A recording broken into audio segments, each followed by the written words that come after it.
আচ্ছা, এটা special item আছে ফ্রাইড রাইস, এখন হাফ হয়ে গেছে, অন্তত অনেকক্ষণ ধরে অর্ডারগুলো দিচ্ছিলাম। তো এখানে আছে, এটা 1 গামলা পনির ছিল, মিক্স পনির, এটা আলু ভাজা, এটা হচ্ছে মোচার ঘন্ট, এটা পাঁচ তরকারি আছে, সাদা ভাত, আর এটা হচ্ছে আমার ডাল, আর এখানে বেগুনি, এখানে পাঁপড় আছে, সব কিছু অলরেডি রেডি আছে।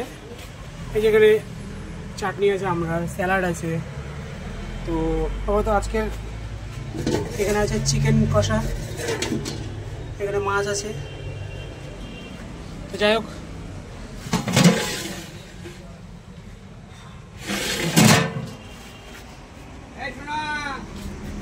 তো আমি আমার হোয়াটসঅ্যাপ গ্রুপে আমি অর্ডারগুলো দিয়ে দিই, পার ডে কী রান্না হচ্ছে সেগুলো দিয়ে দিই। তো আজকে যারা আসতে চাও চলে এসো।